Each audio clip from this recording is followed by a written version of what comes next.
प्यारे दोस्तों, बहुत-बहुत स्वागत है आपका अपने चैनल यूजीसी नेट साहित्य दर्पण में। तो फ्रेंड्स, जैसा कि आप जानते हैं कि हम इस चैनल के माध्यम से एनटीए नेट की तैयारी कर रहे हैं।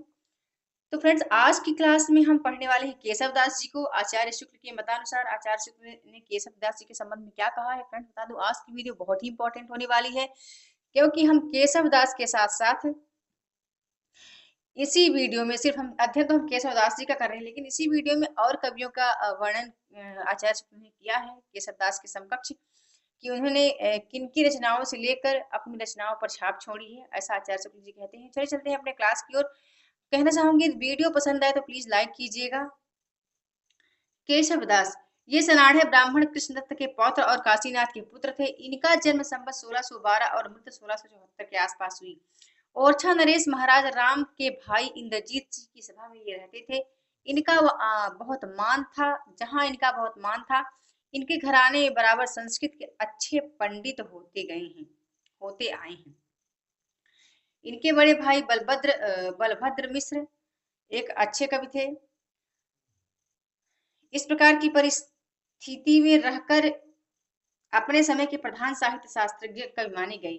इनके आविर्भाव काल के पहले कुछ ही अलंकार, रस अलंकार आदि काव्यांगों के निरूपण की ओर कुछ कवियों का ध्यान जा चुका था। यह स्वाभाविक भी था, क्योंकि हिंदी काव्य रचना प्रचुर मात्रा में हो चुकी थी। लक्ष्य ग्रंथों के उपरांत ग्रंथों का निर्माण होता है। केशव दास जी संस्कृत के पंडित थे, अतः शास्त्रीय पद्धति से साहित्य चर्चा का प्रचार भाषा में पूर्ण रूप से करने की इच्छा इनके लिए स्वाभाविक थी। आज की वीडियो फ्रेंड्स बताना बहुत इंपॉर्टेंट है, प्लीज आप वीडियो को अंत तक देखिए। केशव दास के पहले संबत 1598 में कृपाराम थोड़ा रस निरूपण कर चुके थे। इसी समय में चरखारी के मोहनलाल मिश्र ने श्रृंगारवत, देखिए मैंने कहा ना, केशव दास के साथ साथ आप और भी कवियों का अध्ययन यहाँ देखने को आपको मिलेगा। तो चरखारी के मोहनलाल ने क्या, श्रृंगारवत नामक एक ग्रंथ श्रृंगार रस संबंधी लिखा। नरहर कवि के साथ अकबरी दरबार में जाने वाले कर्नेश कवि ने कर्णाभरण, बहुत इंपॉर्टेंट, ठीक है, तो कई बार कर्नेश कवि का ये कर्णाभरण जो है पूछ लिया जाता है। कर्णाभरण, श्रुति भूषण और भूभूषण नामक 3 ग्रंथ अलंकार संबंधी लिखे थे। पर अब तक किसी कवि ने संस्कृत साहित्य शास्त्र में निरूपित काव्यांगों का पूरा परिचय नहीं कराया था। यह काम केशव दास जी ने किया। ये काव्य में अलंकार का स्थान प्रधान समझने वाले चमत्कारवादी कवि थे, जैसा कि इन्होंने स्वयं लिखा है। ये पंक्ति फ्रेंड्स बहुत इंपॉर्टेंट है, कई बार एग्जाम में ये पूछ जा चुकी है। ये अलंकार संबंधी पंक्ति याद रखिएगा। जदपि सुजाति सुलक्षणी सुवरन सरस सुवृत भूषण बिन विराजई कविता बनता मित्र, बहुत इंपॉर्टेंट पंक्ति है। ओके, अपनी इसी मनोवृत्ति के अनुसार इन्होंने भामह, उद्भट और दंडी आदि प्राचीन आचार्यों का अनुसरण किया, जो रस, रीति आदि सब प्रकार आज सब कुछ अलंकार के अंतर्गत ही लेते थे। साहित्य शास्त्र को अधिक व्यवस्थित और समुन्नत रूप में लाने वाले मम्मट आनंद वर्धनाचार्य और विश्वनाथ का नहीं। अलंकार के सामान्य और विशेष 2 भेद करके इन्होंने उसके अंतर्गत वर्णन की प्रणाली ही नहीं, वर्णन के विषय भी लिए हैं। अलंकार शब्द का प्रयोग इन्होंने व्यापक अर्थ में किया है। वास्तविक अलंकार इनके विशेष अलंकार हैं। अलंकारों के लक्षण इन्होंने दंडी के काव्य दर्शी तथा बहुत सी बातें, अमर रचित काव्य, कल्पलता वृत्ति और केशव मिश्र कृत अलंकार शेखर से ली है। ऐसा आचार्य शुक्ल कहते हैं कि इन्होंने जो अपने ग्रंथ रचे हैं, तो दूसरों के ग्रंथों से कॉपी करके किया है। आगे चलिए देखते हैं और आचार्य शुक्ल ने क्या कहा इनके संबंध में। पर केशव के 50 या 60 वर्ष पीछे हिंदी के लक्षण ग्रंथों की जो परंपरा चली, वह केशव के मार्ग पर नहीं चली।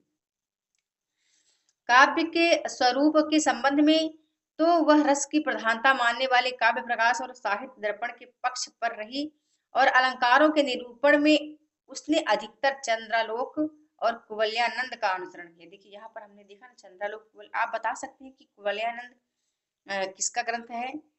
प्लीज आपको आता है तो कमेंट करके बताइएगा फ्रेंड्स।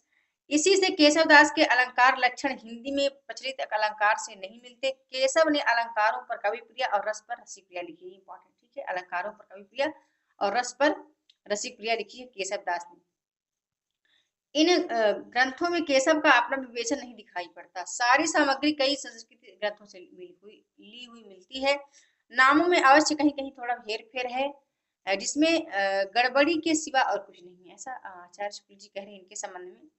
इनके संबंध में यहाँ पर अलंकारों के संबंध में बात दी गई है। क्या यहाँ इन्होंने कहाँ से क्या तथ्य लिए हैं, आपको देखना तो वीडियो पॉज करके आप देख सकते हैं फ्रेंड्स।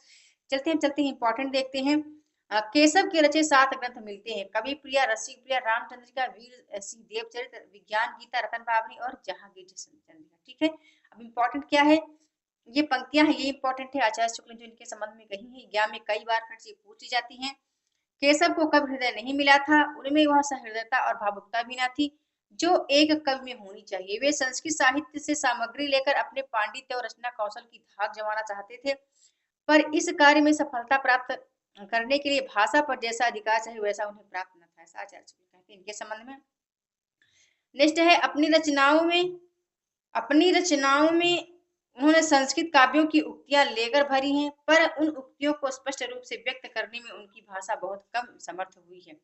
पदों और वाक्यों की न्यूनता, असक्त फालतू शब्दों के प्रयोग और संबंध के अभाव आदि के कारण भी अपांचल और उबड़ खाबड़ हो गई है, ऐसा आचार्य शुक्ल इनके संबंध में कहते हैं।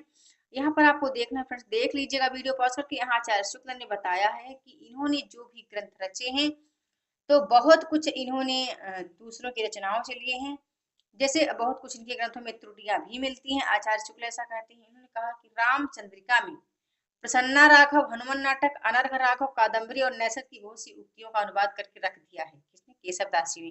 कहीं कहीं अनुवाद अच्छा न होने के कारण उक्ति विकृत हो गई है, जैसे प्रसन्ना राघव के प्रियतम दैनिकता भूमि विभागान का अनुवाद पद पंकज ऊपर करके केशव ने युक्ति के को एकदम बिगाड़ डाला है, ऐसा आचार्य शुक्ल कहते हैं। तो कहने का अर्थ है कि इन्होंने, आचार्य शुक्ल जी कहते हैं कि इन्होंने बहुत से जो अनुवाद लिए हैं वो दूसरों से कॉपी करके लिए हैं, यानी दूसरों की प्रतिछाया को इन्होंने उतार दिया है, जो वो की सटीक नहीं बैठता इनके ग्रंथों में। केशव ने 2 प्रबंध काव्य लिखे हैं, एक वीर सिंह देवचरित है, दूसरा रामचंद्रिका। पहला तो काव्य ही नहीं कहा जा सकता, ऐसा आचार्य शुक्ल कहते हैं कि पहला जो है वो काव्य नहीं, यानी वीर देव सिंह चरित जो है काव्य कहा नहीं जा सकता। इसने वीर सिंह देव का चरित्र तो थोड़ा है, दान लोभ आदि के संवाद भरे हैं। रामचंद्रिका अवश्य एक प्रसिद्ध ग्रंथ है, पर यह समझ रखना चाहिए कि केशव उक्ति वैचित्र और शब्द क्रीड़ा के प्रेमी थे। जीवन के नाना गंभीर और मार्मिक पक्षों पर उनकी दृष्टि नहीं थी, अतः वे मुक्तक रचना के ही उपयुक्त थे, प्रबंध रचना के नहीं। प्रबंध पटुता उनमें कुछ भी न थी। प्रबंध के लिए 3 बातें होनी अनिवार्य हैं, संबंध निर्वाह, कथा के गंभीर और मार्मिक स्थलों की पहचान और दृश्यों की स्थानगत विशेषता। ये है प्रबंध काव्य में इतनी बातें होनी चाहिए, आचार्य शुक्ल ने कहा है। फिर देखते हैं कि संबंध निर्वाह की क्षमता केशव में न थी। उनकी रामचंद्रिका अलग अलग लिखे हुए वर्णों की संग्रह से जान पड़ती है। कथा का चलता प्रवाह न रख सकने के कारण ही उन्हें बोलने वाले पात्रों के नाम नाटकों के अनुसरण पर पद्यों के से अलग अनुसूचित करने पड़े हैं। दूसरी बात भी केशव में कम पाई जाती है। रामायण की कथा केशव के हृदय पर कोई विशेष प्रभाव न रहा।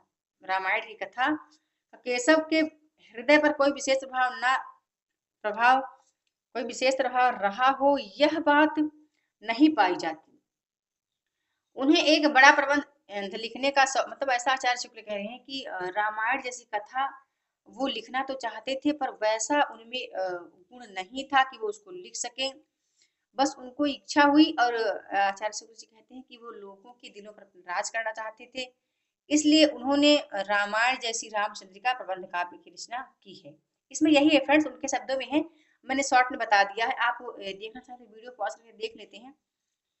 इन्होंने कहा कि दृश्यों की स्थानगत विशेषता केशव की रचनाओं में ढूंढना तो व्यर्थ ही है। बहुत बड़ी बात लिखी है आचार्य शुक्ल जी ने, उनकी जितनी ही प्रशंसा की जाए बहुत कम है। आचार्य शुक्ल जी बहुत ही महान आलोचक हुए हैं, निबंधकार हुए हैं। पहली बात तो यह है कि केशव के लिए प्राकृतिक दृश्यों में कोई आकर्षण नहीं था, वे उनकी देशगत विशेषताओं का निरीक्षण करने क्यों जाती। दूसरी बात यह है कि केशव के बहुत से पहले ही इसकी परंपरा एक प्रकार से उठ चुकी थी।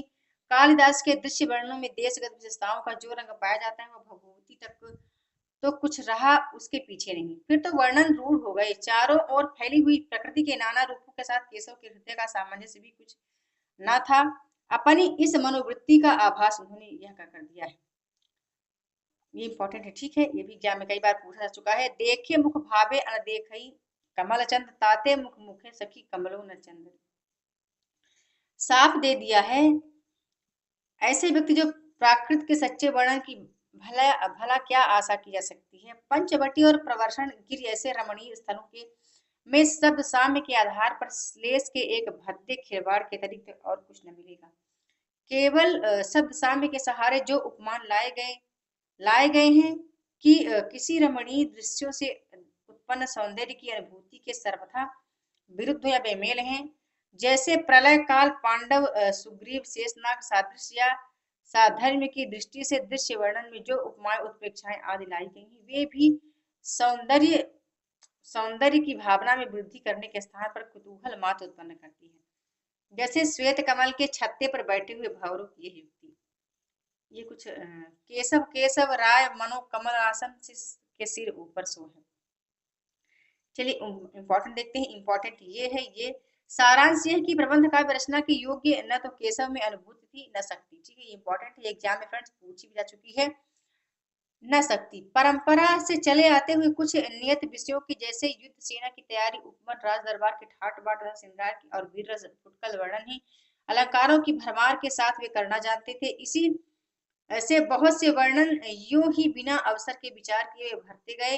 वे वर्णन के लिए करते थे, न कि प्रसंग और अवसर की अपेक्षा से। कहीं कहीं तो उचित अनुचित की भी परवाह किए बिना, यानी आचार्य शुक्ल ने कहीं कहीं ऐसा वर्णन उन्होंने भर दिया, जैसे भारत की चित्रकूट यात्रा के प्रसंग में सेना की तैयारी और तड़क भड़क का वर्णन। अनेक प्रकार के रूखे सूखे उपदेश भी बीच बीच में रखना वे भूलते नहीं थे। दान महिमा लोभ निंद्रा के लिए तो प्राय जगह निकाल लिया करते थे। उपदेशों का समावेश एक दो जगह तो पात्र का बिना विचार किए अत्यंत अनुचित और भद्दे रूप में किया है। जैसे वन जाते समय राम का अपनी माता कौशल्या को पतिव्रता का उपदेश। तो आचार्य शुक्ल ने यहाँ कुछ इंपॉर्टेंट तथ्य दिए हैं इनके संबंध में, केशव दास जी के संबंध में, जो कि बहुत ही इंपॉर्टेंट है। एक वर्णन और हम देखते हैं फ्रेंड्स। केशव की रचना सबसे अधिक विकृत और अरुचिकर करने वाली वस्तु है। अलंकारिक चमत्कार की प्रवृत्ति, जिसके कारण न तो भावों की प्रकृति व्यंजना के लिए जगह बचती है, न सच्चे हृदयग्राही वस्तु वर्णन के लिए।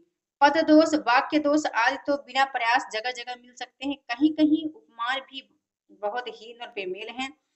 जैसे राम की वियोग दशा के वर्णन का वाक्य देखते हैं। वासर की संपत्ति उलूक जो चितवत। रामचंद्रिका में केशव को सबसे अधिक सफल हुई संवादों में सफलता मतलब मिली है इनको रामचंद्रिका के माध्यम से, वो भी उनकी संवादों में मिली है। इन संवादों में पात्रों के अनुकूल क्रोध उत्साह आदि की व्यंजना भी सुंदर है। जैसे लक्ष्मण राम परशुराम संवाद तथा लवकुश के प्रसंग के बाद तथा वाकपटुता और राजनीति के दांव पेच का आभास भी प्रभावपूर्ण है। उनका रावण अंगद तुलसी के संवाद से कहीं अधिक उपयुक्त और सुंदर है। यहाँ पर रामचंद्रिका का वर्णन किया है। चलिए देखते हैं यहाँ के नेक्स्ट। रसिकप्रिया संबत 1648 की रचना प्रौढ़ रचना है। उदाहरणों में चतुराई और कल्पना से काम लिया गया है और पद विन्यास भी अच्छे हैं। इन उदाहरणों में वाग वैविध्य के साथ साथ सरसता भी बहुत कुछ पाई जाती है। विज्ञान गीता संस्कृत के प्रबोध चंद्र उदय नाटक के ढंग की पुस्तक है। आप इसको याद रखिएगा फ्रेंड्स, इंपॉर्टेंट है। ठीक है, कि विज्ञान गीता संस्कृत के प्रबोध चंद्र उदय नाटक के ढंग की पुस्तक है। रतन बावनी में इंद्रजीत के बड़े भाई रत्न सिंह की वीरता का 56वें वर्णन किया गया है। यह वीर रस काव्य है। फिर हम देखते हैं कि केशव की रचना में सूर तुलसी आदि की सरसता और तन्मयता चाहे ना हो, ये इंपॉर्टेंट। ठीक है, ये भी इंपॉर्टेंट है। केशव की रचना में सूर तुलसी आदि किसी सरसता और तन्मयता चाहे ना हो, पर काव्यांगों का विस्तृत परिचय कराकर उन्होंने आगे के लिए मार्ग खोला। कहते हैं वे रसिक जीव थे। एक दिन बूढ़े होने पर किसी के घर बैठे थे, वहां स्त्रियों ने बाबा कहकर संबोधन किया। इस पर उन्होंने एक दोहा लिखा है कि केशव केसन अस्करी बैरम जिसन करान चंद्र बदन मृगलोचनी बाबा कहते हैं। तो आज हमने यहाँ केशव के संबंध में देखा है। इनसे रिलेटेड कुछ फ्रेंड्स पंक्तियां हैं, तो उम्मीद करती हूँ आप वीडियो पॉज करके देख लीजिएगा। जो इम्पोर्टेंट है वहाँ मैंने टिक भी कर दिए हैं, लेकिन ऐसा नहीं है कि वही आ सकते, क्योंकि आचार्य शुक्ल की पुस्तक से कहीं से भी पंक्तियां पूछी जा सकती हैं। जैसे मृगज मराल बाल बाहिरे बिडार देव भायो तुम्हें केशव सो मोह भायो छु, जैसे कुछ भी आ सकता है यहाँ पर से इनकी पंक्तियों से। इनकी जो पंक्तियां हैं और इनकी रचनाएं और आचार्य शुक्ल के संबंध में इन्होंने क्या मत व्यक्त किए हैं, ये जरूर ही पूछ जाते हैं। तो उम्मीद करती हूँ आप वीडियो पॉज करके देख लेंगे फ्रेंड्स। तो आपको आज की वीडियो कैसी लगी कमेंट करके जरूर बताना। जल्द मिलती हूँ अपने नेक्स्ट वीडियो में न्यू टॉपिक के साथ। तो वीडियो के साथ बने रहने के लिए बहुत बहुत धन्यवाद।